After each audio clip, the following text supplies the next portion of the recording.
Please stand for the pledge of allegiance. Pledge allegiance to the flag of the United States of America, to the republic indivisible, with liberty and justice for all. Amen.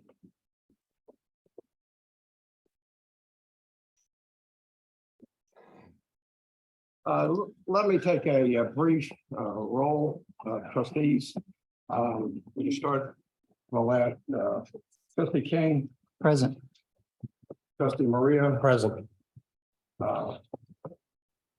trustee Broussard, Present. trustee Sullivan, Here. trustee Salazar. I see you online, ma'am. Here. So we have Vogt, Wilson, and Pierce not present at the time. All righty. Next slide, do we have our guiding principle slide? There they are, guiding principles. We certainly don't want to forget these. This is what's guiding us through our discussions, deliberations, and decisions. And we have some quite a few of those to make and to do over the next few months. And we need to show tolerance for everyone and inclusion and sometimes forgiveness. So let this be known and let this be our banner moving us forward.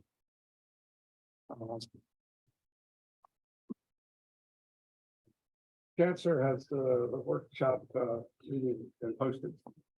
Yeah, I certified it was posted in accordance with the law. Do you have any public comment? Chair, we do not have any public comment tonight. Want to make? Introductions, Jennifer.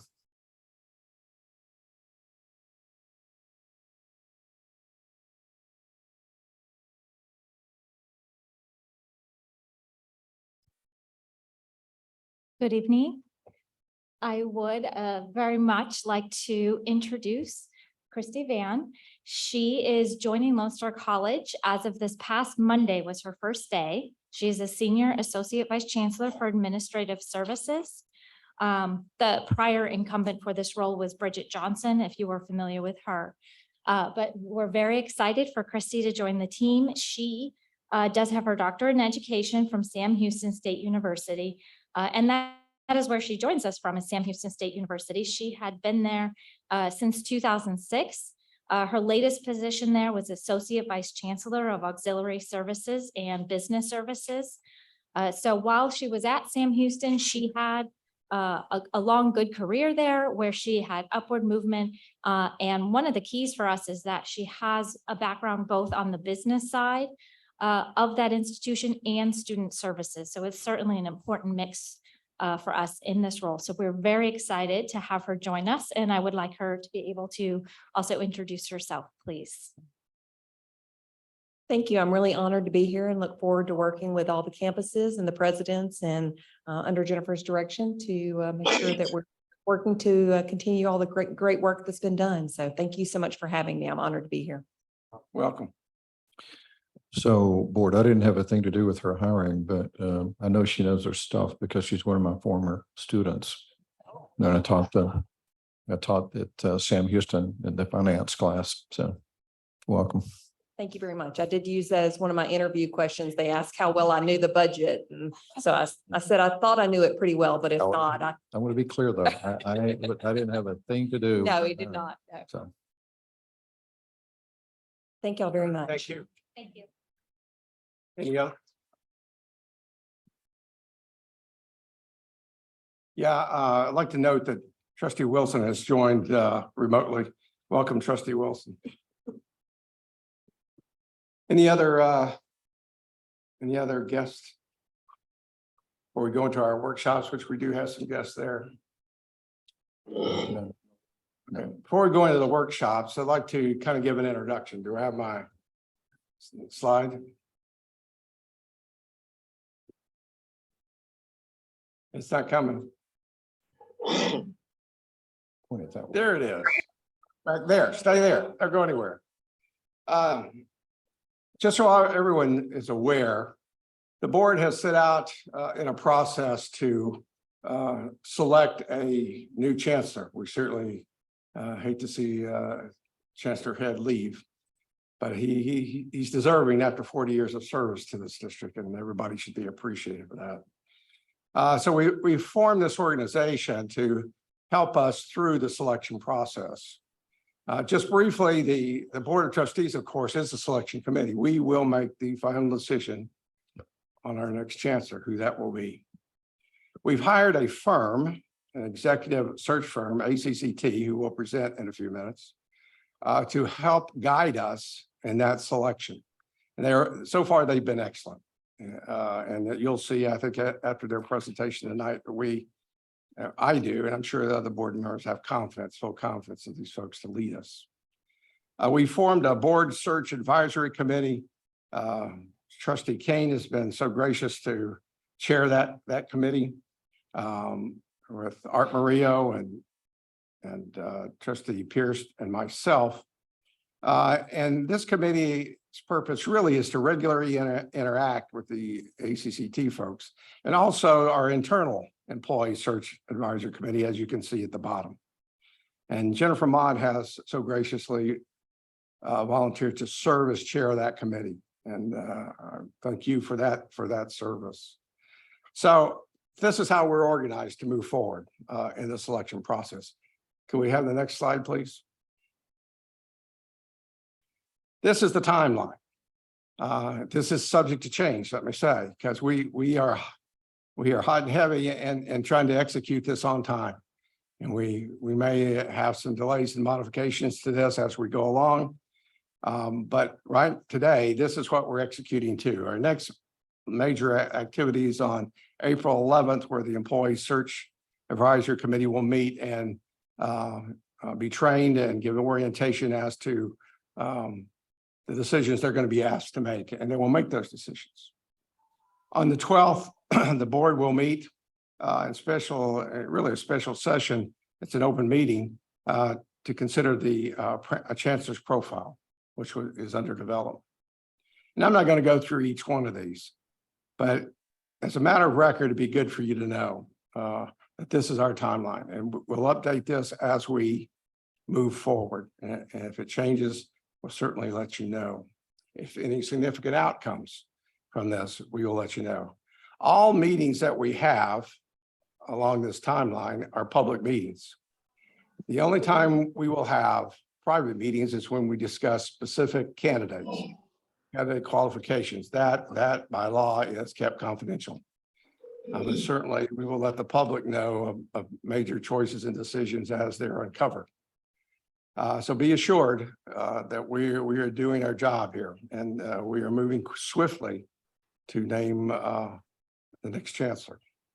With that, I'm going to turn the floor over to ACCT. Julie, you want to come and introduce yourselves and who's going to talk? You as well. Okay, get ready. Introduce yourselves. Well, good evening, members of the board, Chancellor Head, and esteemed colleagues. I'm Julie Golder, Vice President of Search Services for the Association of Community College Trustees. We are based in Washington, D.C., but we provide searches for large and small colleges throughout the nation. We are honored to be of service throughout this critical search. What Dr. Cervantes and I would like to do this evening is spend a few minutes to take you through the process and then to add a little bit of context about the why. So I'll focus sort of on the facts for a few minutes, and then Cecilia will provide more context, if that sounds permissible. We are setting the stage for an inclusive, participatory, and transparent process. As an initial step, about 2.5 weeks ago, a progress report went out to all employees to set the stage and set the outline for the steps that will follow over the coming months. As an initial step, a survey went out, and all were welcome and encouraged and invited to respond. It closed day before yesterday. We ended up receiving 239 responses, which is outstanding from all different constituent groups. We're in the process of reviewing and synthesizing all of the feedback that we've received thus far. That feedback is going to be distilled into a draft profile. On Tuesday, the advisory committee, the Employee Search Advisory Committee, will have their first meeting. We'll go through the charge, confidentiality, but the bulk of the time will be spent reviewing, editing, and taking ownership of that draft. What's missing, what's redundant, what needs to be emphasized further. And then that draft will then go to the board the following day on the 12th for the board's review, edits, and approval. Once that profile is finalized, it will go on the college's website, on ACCT's website, and ads will be placed to get the word out very quickly. And even without a profile, we've been receiving confidential queries from great leaders throughout Texas and the nation. So even without a profile, this position has already started attracting national attention. There is on the timeline a target date for applications of May 17th. So we have over a month to recruit. The following day, the committee will have access to the confidential applications. Applications do come to ACCT. We will be processing them as received. They go into a secure portal. On May 18, each committee member receives a link and password to access the private applications. They will then have from the 18th to the 31st to review independently and privately the applications. Their ratings come back to ACCT. We put them into an Excel.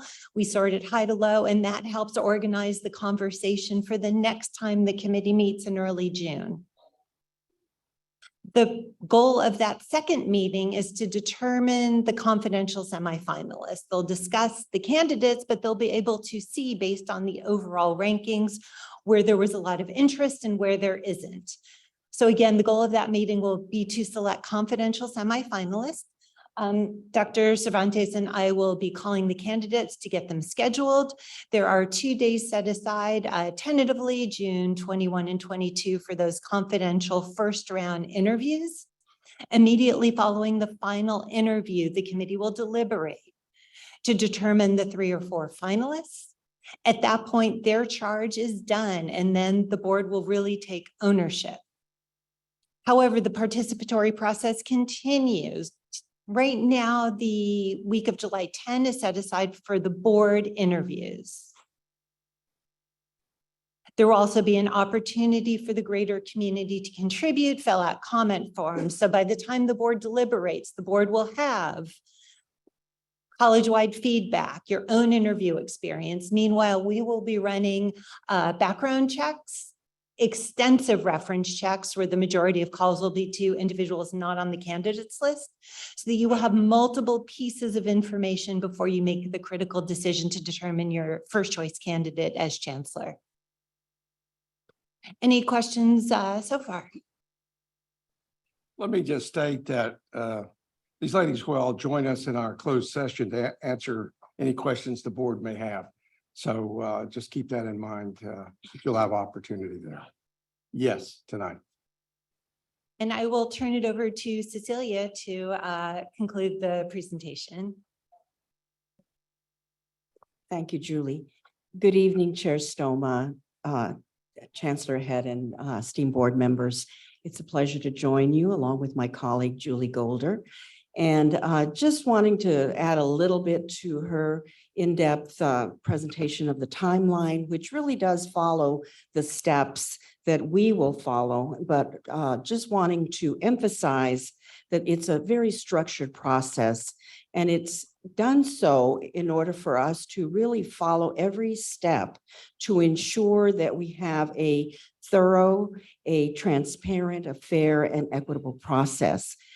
So that you are confident in us and in the participation of the Employee Search Advisory Committee also.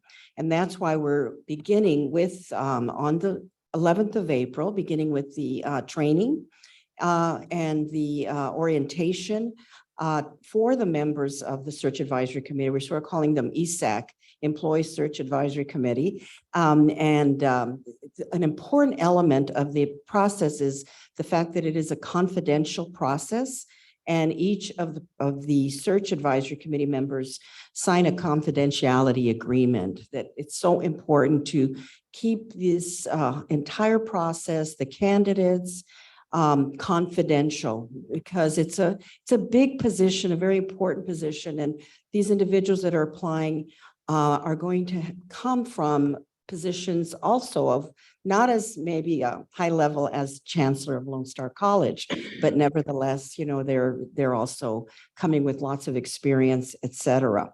And as Julie mentioned, the names are maintained in confidentiality until the names of the 3 or 4 final candidates are made public. At that point, then those individuals are known. The other thing that we participate in, and it's already begun, both of us were at the Association of American Community Colleges, where we were beginning to talk with individuals who expressed some interest in the chancellor's position at Lone Star College. And we will get them the profile after it's been finalized and approved by each of you. And then we continue to reach out, and those personal contacts that we make to individuals that might be interested and might want to learn more about the position is something that we participate in very widely. But communicating with you on an ongoing manner every month or based on when you would like us to. I know that with Dr. Kane serving as the chair of the board advisory committee, that he'll have direct contact with us at any time, and we're happy to provide you with any information. But the inclusive nature of the search, the equitable nature, the fair and transparent, I think is very important in order to maintain the importance of the position and the integrity of the search. That we guarantee that for you. Thank you.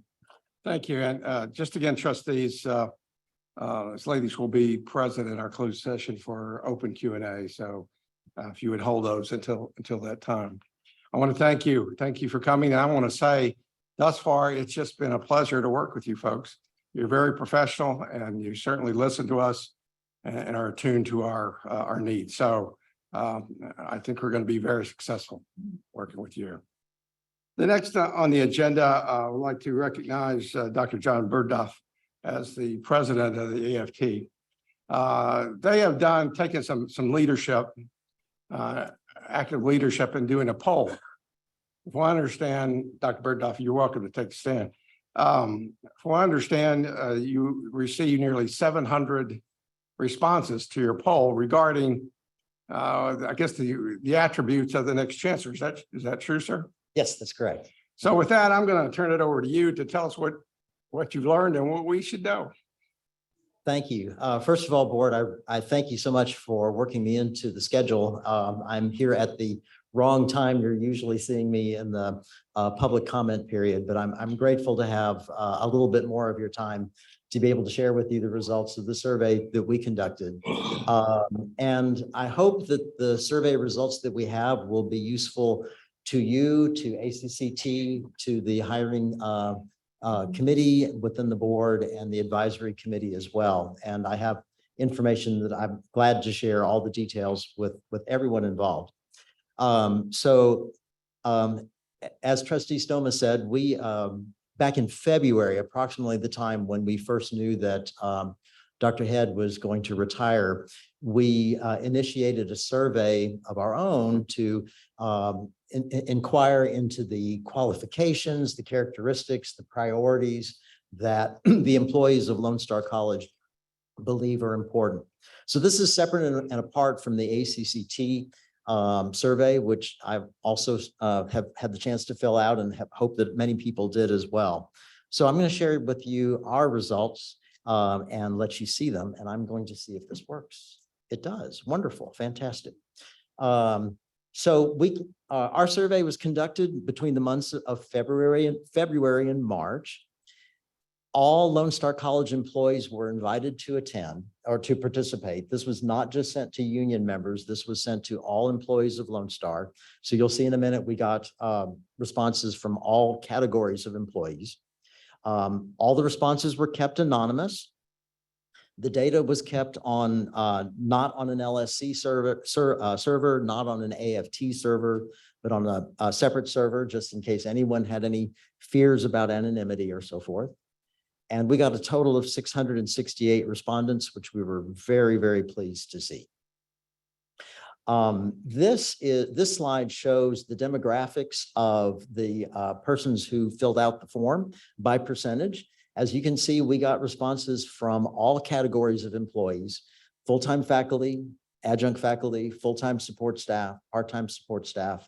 And I'm very glad to see that a number of administrators as well filled this out. And that's good representation from every category of employee there. This slide, I know you can't see very clearly, and that's okay. What I wanted to illustrate is that we sent this out to every employee. We got responses from all the different employment centers within Lone Star. This is every center that we have. The taller bars, not surprisingly, represent the larger campuses. But among the tall bars are system office here at the Woodlands and system office at University Park. So we really did get some nice participation from the administrative staff who would work very closely with the new chancellor, which is very nice. The shorter bars represent the smaller centers. Some of them, didn't get a lot of responses, but we did reach out to everybody.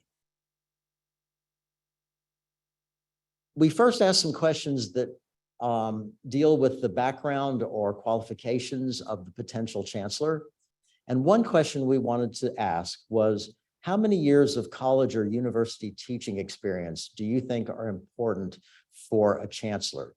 What we were interested in there is, to what degree do employees feel that teaching experience is relevant and important for someone in this role? And as you can see from this slide here, employees from all the different areas were pretty unanimous that they believe that it's important that a chancellor be someone who has been in the trenches doing the core work of the college, which is teaching students, to have that experience and background. Very important. As you can see, the leading bars were 6 to 10 or 11 or more years of teaching experience. This slide breaks the same question down by category of employee. And what you're going to see here, and remarkably everywhere, is that essentially you're going to see the same message from every employee group, which is quite remarkable. So I know there's some differences here, but if you look at the black and the yellow bars, those represent 6 to 10 years teaching experience or 11 or more years teaching experience. And although there's some difference, you can see that all the categories of employees had a strong feeling that someone with a strong teaching background was very important. Another question that we asked had to do with the longevity of the candidate in their current job. Ideally, how many years do you think a prospective chancellor should have served in his or her last position? And the overwhelming majority here is 4 to 6 years, with 7 to 10 years following that.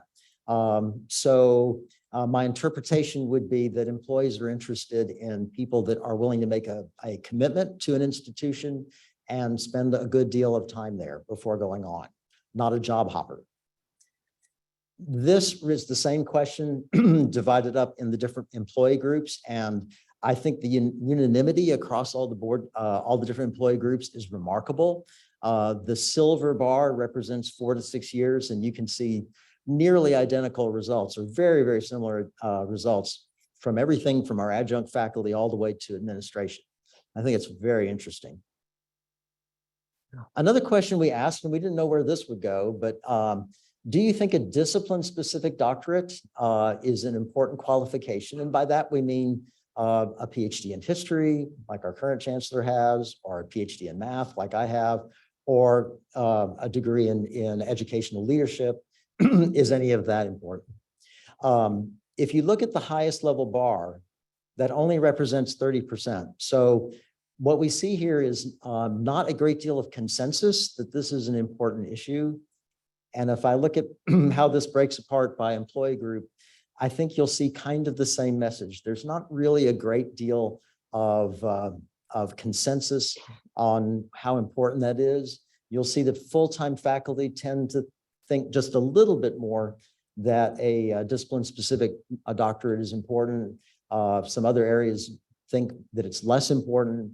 But again, these percents are no higher than 35%. So these are not really enthusiastic endorsements. After these basic questions, we then asked some other questions about characteristics and qualifications that employees were interested in a new chancellor. And I'll show you some of these. And all of these, the answers that were allowed or that were offered was, is this qualification very important, fairly important, somewhat important, or not important at all? And I've put these in order from the highest support to the lowest. Our first question is proven record of integrity and transparency. Emphasis on the phrase proven record. So something that can be investigated through reference checks and other public information and decisions and so forth. And as you can see, this is nearly unanimous. 97.44% of all employees think a proven record of integrity and transparency is very important. We had 2 employees who said that a proven record of integrity was not important at all. I'm maybe just slightly worried about those 2 employees. It is anonymous, however, so I cannot reveal, do not know and cannot reveal who they are. Another question, a proven ability to maintain cordial relations with faculty and staff. Obviously identified as something of great importance, 90% very important. A proven record of negotiating tactfully and fairly with people from a broad range of socioeconomic and ethnic backgrounds. So this is not necessarily just limited to employees, but our greater community, which is incredibly diverse, the people that we hire to do contracts, prospective students, the community, all of those things. Also identified as very important, and the key phrase is proven record. So as we investigate people's backgrounds, that is something that employees believe is something we should put high esteem on. A proven record of emphasizing academic standards in the face of shifting enrollment trends, which we are definitely all experiencing all across the country. Still 77.48% identifying that as very important. And if you put the very important and the fairly important together, that's nearly unanimous. You can see that the level of importance of the questions is kind of changing as we go through this list here. A proven record of expanding educational opportunities for underrepresented populations. Nearly 3/4, very important. Add in the fairly important, and again, you're very close to 100% between those 2 categories. That's an easy check for any possible applicant. Reflects the diversity of Lone Star College students and community. 55% very important, 21% fairly important, and so on down the line from there. Still more than half of all employees identifying that as very important. You put the very important and the fairly important together, and you're still up about 3/4. Another set of questions that we asked relates to what the priorities of the new chancellor could be. As the new chancellor, it puts his or her agenda together. What are the issues and concerns that employees have that they hope the new chancellor will champion?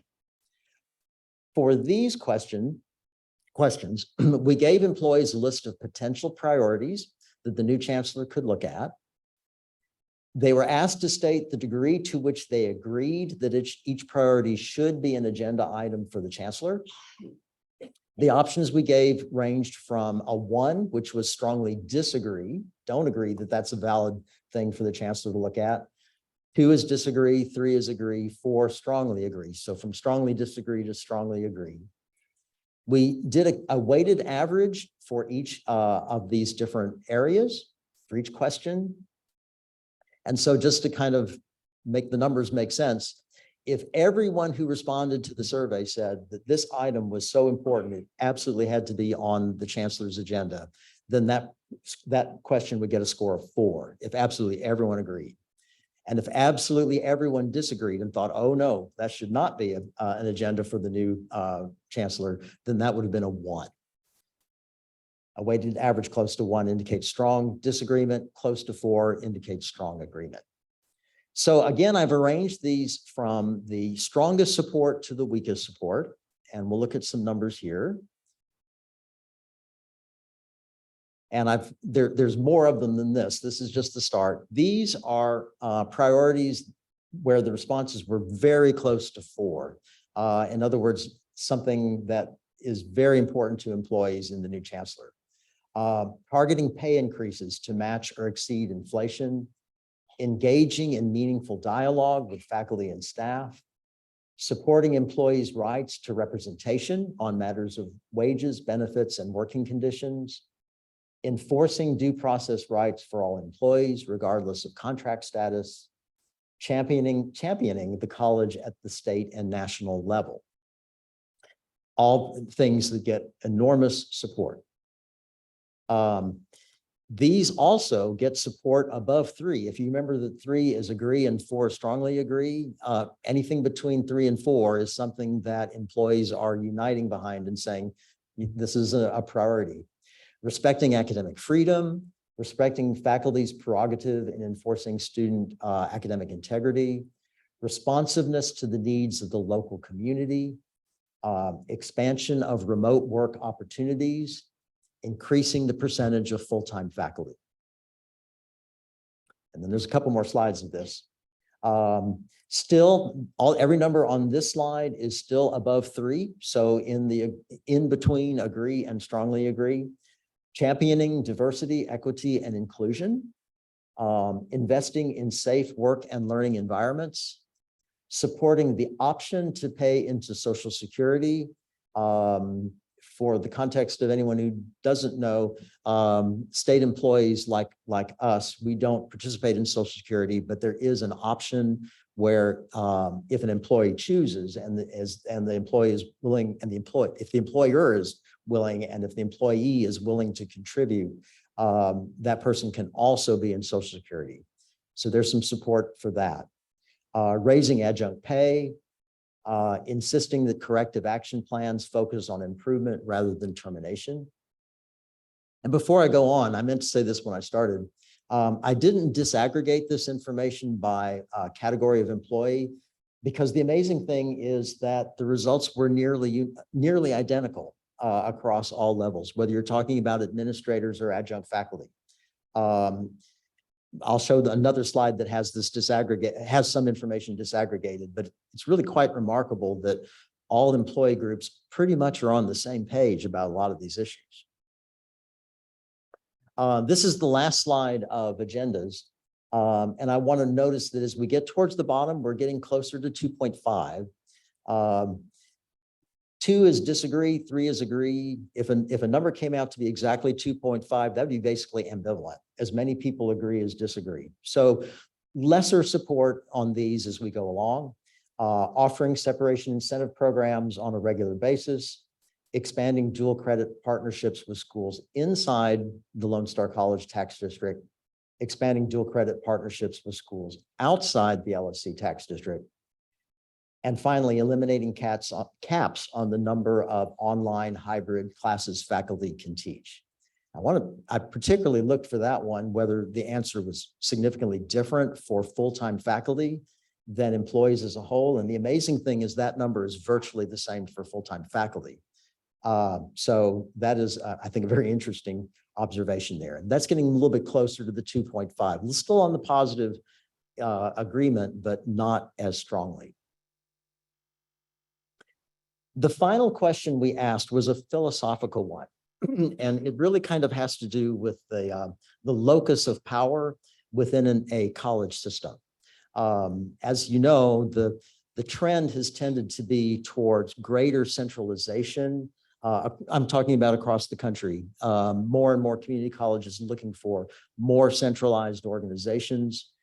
This is something that was done at HCC recently, Dallas College.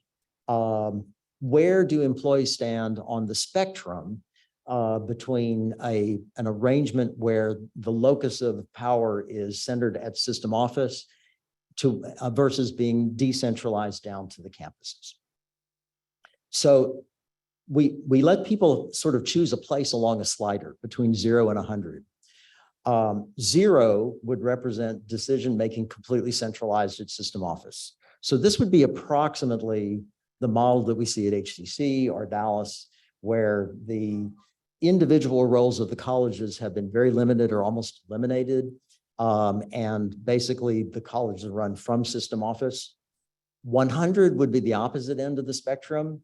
And what I would see that as is a community college that was basically just an affiliation of virtually autonomous colleges with very little connecting them together. So we were very curious to see where employees would come on that spectrum. And it is a bit theoretical or hypothetical. 58.81, in other words, right about in the middle. What employees are interested in is a balance. 58.81 is nudged slightly towards site-based management versus central management, but there's very definitely a sense that there is an appropriate balance between the two, and that neither extreme is something that Lone Star employees would welcome. And I want to show you how that looks disaggregated by the employee category, because again, this is quite remarkable. This puts every category of employee on the scale. And as you can see, they're virtually all identical, just minor differences, but employees of all types are all sort of in unanimous agreement that we're looking for a balance between authority at the system level versus site-based management at the college level. And those were our questions. We were fascinated by the results and hope that they are interesting to you as well. And also hopeful that it will be helpful to everyone involved in the decision-making process as we move towards a new chancellor. Thank you, Dr. Bergdahl. Thank you. Thank you. Thank you very much. Let the record show that Trustee Pierce and Trustee Vogt have joined our meeting. Thank you. Now I'd like to introduce Councilor Mario Castillo to give a report on. Wait till closed session. You gonna do this closed session? And never mind. We'll go to the approval of minutes. Can I get a motion to approve the minutes of the February 24th, 2023 board retreat and the March 2nd, 2023 workshop and regular meeting? So moved. Get a second? Second. All those in favor indicate by saying aye. Aye. Any opposed? The motion passes. Thank you. Chancellor, do we have any special announcements or reports? Sure, I've got a couple of updates here. So we just returned from the American Association of Community College Conference. And so we had 7 presentations there. We're usually the largest presenter. So there's 1,100, a little over 1,100 community colleges. And they had about 15 or 1,600 people at the conference, but Lone Star historically has the largest number of presenters. So I had a couple of them, Leanne Nutt and Jackie Thomas, Selpa Keshvala and Laura McMillan and Valerie Jones and Gerald Napolis all presented, and everybody else was quite active. I mean, I saw most of them they attended the conference. I saw them walking around. So we talked with them. We had, just so you'll know, on the Finance Commission, and that work is continuing, and Jennifer and I reviewed the initial recommendations today, but we now have 4 Lone Star College employees working on the detail of the Finance Commission and the new work that's going on. And that's coming up for approval in the House, I believe, next week, and then the Senate shortly after that. So I think it's going to be approved, but So of course, I'm on that group. And then Jennifer Mott has been asked to serve on the group that will review the financial details of that. Silpa Keshvala is on the online piece. There's some shared services that we'll have that we'll be a part of for online. And then Linda Head has been working with them to identify credentials of value. So part of the formula, a great deal of the formula is focused on certificates and degrees, and that's credit and non-credit. So the question is deciding like which one of those and how much money are you going to give for that? So we'll come back maybe next month and talk to the board about what that, and talk to everybody about what that looks like. So a couple of other, I know that Trustee Sullivan, you had asked for some, this is all good news, but I'm going to give you more good news. Okay. So the Office of Human Resources on March the 28th had a adjunct faculty career fair. So we had 381 individuals come through to visit with our hiring managers. That was here, Mario, right? That was held here. We also, Lone Star has been selected as one of the 2 training providers for the City of Houston Urban Solar Field. We're one, HCC was the other one. We just received an outstanding delegation and distinguished delegation at the National Model for United Nations Conference. And that's from Katie Caruso. So in the state of Texas, there were 42 students chosen to be the Jack Kent Cook semifinalists. And you may remember at our banquet, we honored a number of them, but out of 42 in the state of Texas, we have 17 of them. So we had 40% of the students that were, I think that's 40%, 42%. Those scholarships, and we had maybe 6 or 7 people honored the last time that received those $50,000 a year scholarships for the Jack Kent Cook. That is the, I think, the highest rank of the scholarships for community colleges. So I feel pretty certain that we'll have a number of students chosen again this year and honored. We had Montgomery was named as one of the 23-24 cohort of voter-friendly campuses, which is good. And an East Aldine student, Jason Carreas, has been accepted to Harvard and will be attending this fall. So we'll see if we can't, Dr. Blanton, see if we can have maybe come in and introduce him at the next meeting, if he can make that. So we've got a lot of good things going on. Before I forget about it, I gave a presentation, I didn't give a presentation. I was on a panel with Cecilia. And I'd never met her before, but it was a panel discussion talking to prospective presidents. Is that correct? Yeah, prospective presidents. And there were 3 of us, and what we did was talk about what's important to us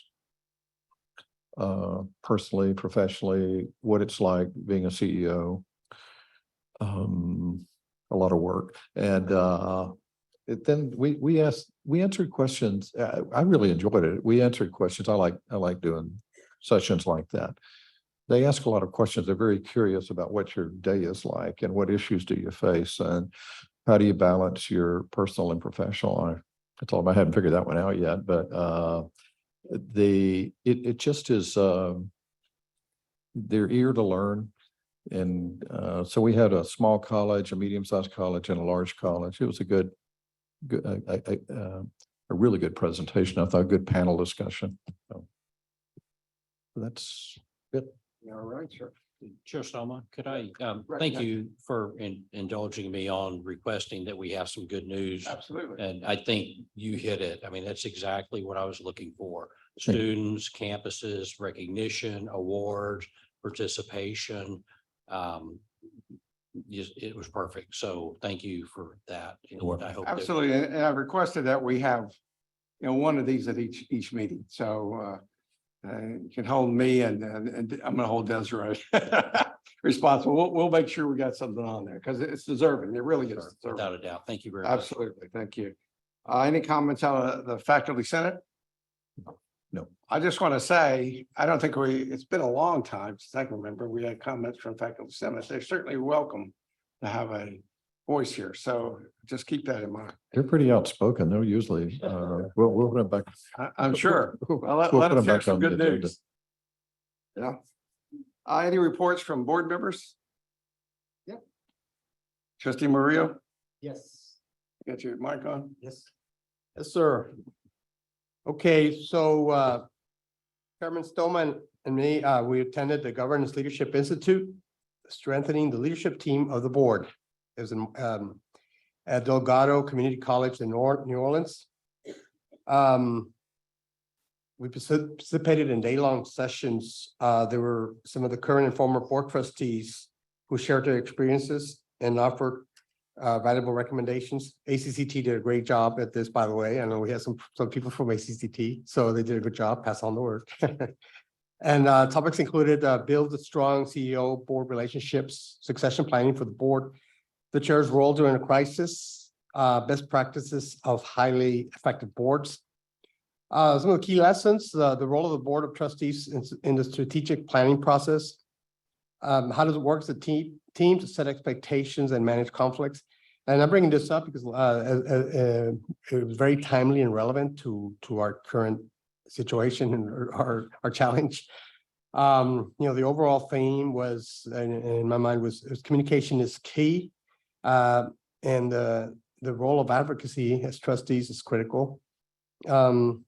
We always need to be ready to know how we are impacting our communities. It's a good idea to I mean, even, one of the common sense suggestions was having like a 30-second elevator speech as trustees, just to be ready to identify. It's almost like what the chancellor just says right now, just like some good news, positive news. There's plenty of it.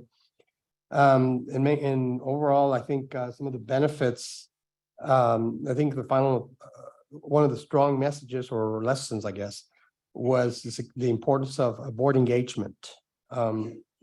Lots of really cool ideas and a lot of really important recommendations on, for example, how to create onboarding activities for new trustees. There's also only one opportunity to do that at the beginning, and I know we were challenged by COVID, and that's, I think, as someone who benefited tremendously from the retreats and the relationships among the board, I think I could see why that is so important. So there's a lot of general discussions about those, how to do the retreats and the committee meetings. And Chairman Stoma had the opportunity to share some of the things we've been doing, like today, and how how we allow the board, individual board members, to present some of their concerns and put it on what you call it, the list. Yeah, absolutely. I mean, it was one of the better conferences I've attended. ACCT did a great job, and what made it good is, these folks were from all over the country. They broke us up into sub teams and teams, and we had case studies to discuss issues and how we approach issues. We talked about how selecting a chancellor and the issues we would face there, and sure enough, we're facing some of those issues. So I found it very, very helpful, and I wish everyone could have experienced it. So I agree with you, Trustee Maria. It was time well spent. Absolutely. Yeah. Any other reports from trustees? Trustee King, go ahead. Thank you. I had the pleasure this week of touring 5 of our centers: Atascocita, East Aldine, Cypress, Conroe, and Creekside. And I just want to say thank you to all the administrators who showed me around those campuses. Appreciate the opportunity to be there, see the programs, hear more about all the great things that are going on. Had an opportunity as well to visit with some faculty and staff members, as well as some students. So I want to thank Mrs. Probasco for setting those tours up, and I look forward to continuing with additional tours in the next few weeks ahead. So thank you. Thank you. Anyone else? Board committee reports. Trustee Sullivan, I know your committee, Trustee Broussard and Trustee Kane, have done some tremendous work. We're going to see that in our consent agenda tonight. Could you give a report perhaps on your progress and how you proceeded to operate. Yes, sir. Thank you. Appreciate the chance to speak on it briefly. So trustees, bear with me just a moment. The prepared notes might be a little long, but I think they're important. But first of all, I want to thank the chair for appointing us, all three of us, to serve on the committee, trustee Kane, trustee Broussard, and myself. While I might be chair, I view the chair's role as being nothing more than a facilitator and listening to the other committee members and listening to staff. So with that said, following a request from Chair Stoma, the PRC met in person following all Texas Open Meeting Act requirements on Friday, March 24th at 2 o'clock here in the boardroom. The PRC reviewed 6 proposed policies, which Chair Stoma had greenlit for review. The PRC agenda was 152 pages long. All the committee members read it because we asked questions. The PRC had a brief discussion regarding internal processes for future policy proposals. However, we decided to move the 6 proposed policies forward for board consideration. The PRC considered that the board would entertain discussion on each of the policies on the agenda. If any trustee has specific questions on any of the policy, each agenda item has information, or the PRC can shed additional information as needed. The agenda tonight has 5 proposed policies. Number 1, raising the purchasing threshold. Number 2, paid time off. Number 3, excused absences for military services. Number 4, changes regarding LSC online policies. And lastly, number 5, the 1 LSC policy. Thank you, Chair. All right, sure. Well, thank you, and thank your committee for your good work and hard work. That was a lot to get done in a short period of time.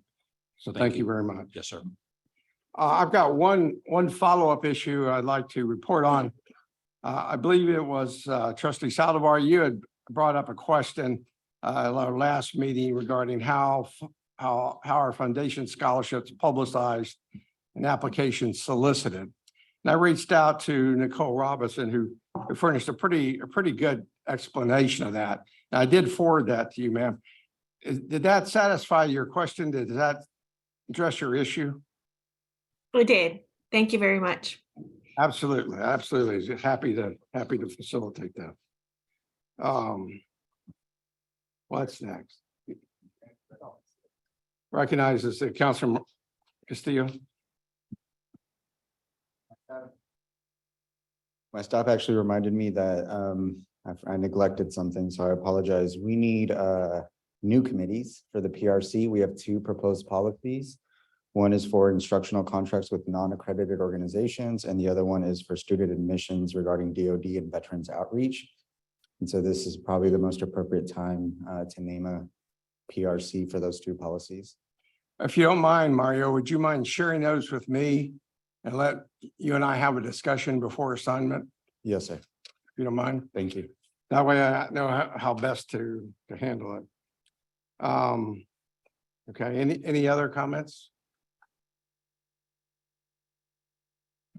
All right, what's next? All right, the consideration of the consent agenda. We have 20 items on the agenda. Number 15 has been pulled, so it will not be considered this evening. But we have 19 others. Are there any requests to pull any of these for discussion?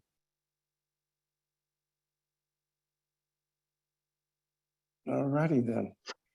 Given there no requests to pull any for discussion, I'll ask for a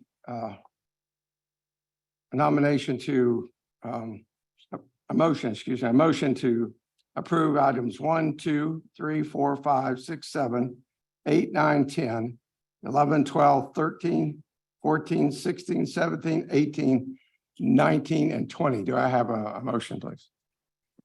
So moved. All those in favor indicate by saying aye. Aye. Any Aye. opposed? Any opposed? Chair, this is trustee Pierce. I would like to abstain from voting on the consent agenda, please. Have it noted. Sounds good. Trustee Pierce abstains. Thank you. All right. Then they pass.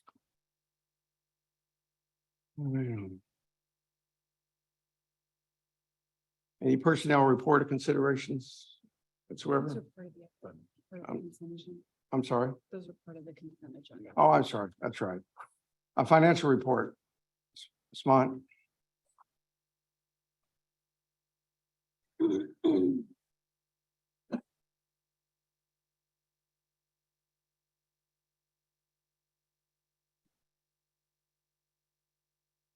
Good evening.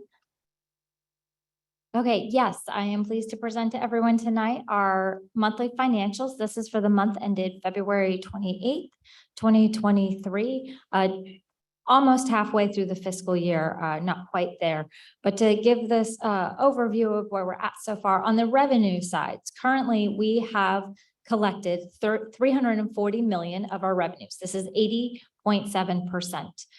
Now you see this is roughly the same percentage as what we had collected at the same point in time last year. I do want to note though, and I'm going to mention this shortly here, some of the variances, negative variances that we have on the revenue side, because I would note here that last year our enrollments did decline compared to a budget that we had built as a flat budget. So for us to be at the about the same place as we were last year, even though our enrollments are up, does point to some negative variances in revenues. And that's what I'm going to go through here shortly. On the expenditure side here, we have spent 179 million so far in expenditures, which is 43.8% of the budget that was adopted by this board in August. So there you can see we continue to still manage our expenditures closely as we move through the year. Here we go. But here to mention some of these variances. So a portion of these variances I did already mention last month. In particular, so I had mentioned there was about a $3 million variance in taxes, and that has actually gone up to 6 million this time. Now this is trending. There's a major report that we receive later this month in April. So I do hope in the next month or two to provide better clarity on what we're seeing in our property tax collections. But here we are seeing primarily collections of prior year taxes. So taxes that were past due from prior years, that collection rate on those, that is down. So we've reached out, Linebarger's the collection agency. Just today, we reached out to them to see if we could get some additional information. But so this is something we are going to keep an eye on. In the other categories, these are primarily items that I did already present last month, specifically in the product and service category, that being the sale of buildings 9 and 10 at University Park. So that's where the revenues from those leases are negative, but that the associated expenditures that we would have had we continued to operate those buildings, that is a corresponding offset on the next slide. So the investments category there, we are continuing to see, of course, higher interest rates than we have had in prior years, and what we were certainly not going to assume higher interest rates when we built the budget. So earning those higher interest rates is a positive revenue variance there in investments. The next slide. And this slide is where you can see, like I said, that offsetting variance on the sale of buildings 9 and 10, where we built the budget because the buildings were not closed yet when we built the budget. The sale of the building was not closed yet. So we built the budget assuming we still owned the buildings, we're receiving lease revenues, and we're operating those buildings. With that sale occurring, this is us, as I mentioned last month, backing out of the budget, those revenues that would have been received, but the associated expenditures as well with operating those buildings. And that concludes my financial report. And in your packet is also the building and grounds report. Thank you very much. All right. Thank you, ma'am. Good job as usual. Go ahead. Whenever you Trustee get the Sullivan. report from Linebarger, how would that be distributed? I'm particularly interested in delinquent taxes. I can certainly share the information either ahead of time or at the next board meeting. But part of it is going to be too also if they have information to share to point to what might be causing the prior year collections to be trending downwards. Okay. So like I said, we just reached out. They haven't even had a long enough opportunity to respond yet. So I think it would be seeing what we get back from them. Thank you. Was it be reasonable to ask when you have that information Jennifer, that you share that. Sure. Yes, absolutely. Okay, thank you. Thank you. What I'm going to do is do a slight modification, Okay. I just wanted to- a slight modification to our agenda. We are next on the agenda is going to close session. Before we do that, I'm going to ask, before I forget about it. Are there any suggested future agenda items? Any suggested future agenda items? Okay, one other item, ad hoc. The chancellor wishes to make a statement. Go ahead. I just want to make a comment about John's survey, a positive comment. If you don't know this, board, I actually hired John. How long ago? A long time ago. 31 years. So I actually had hair at that time, and John had hair, and then he cut his hair after when he started to work, he cut his hair. I'm going, John, why did you cut your hair? I hired you because I thought you were different from everybody else. So anyway, he's back to being his old self.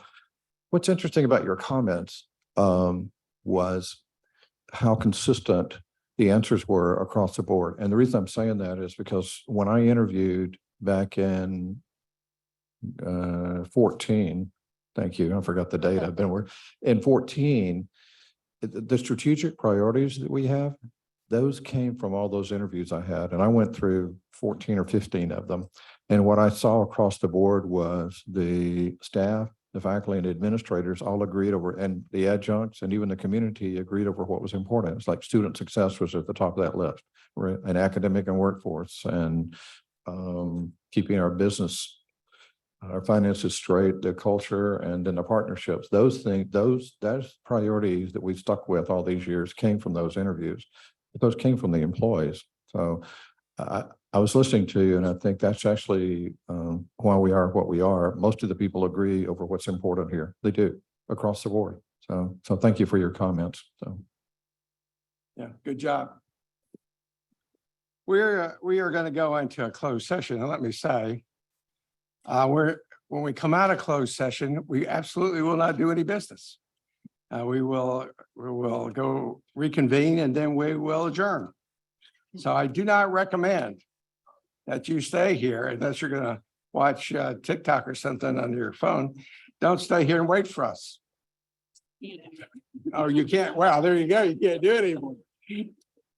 Sorry, did I rub something wrong? Anyway, so. Before you adjourn to closed session, you do need to read off the sections of the Open Meetings Act that authorize the closed session. So Okay. just the numbers are fine. Okay, so the sections of the Texas Government Code that authorizes our closed section are sections 551.071, sections 551.072, sections 551.074, and section 551.076. Did I do my job? All right, so I am here adjourning this meeting to go to closed session. 1, 2, 3. I guess we do have a quorum. We got a quorum. Let's rock and roll. I hereby reconvene our regular meeting. Just to be clear and take a breath before I adjourn, is there any other business we really need to discuss here tonight? Hearing that at 7:31, I adjourn this meeting. Thank you.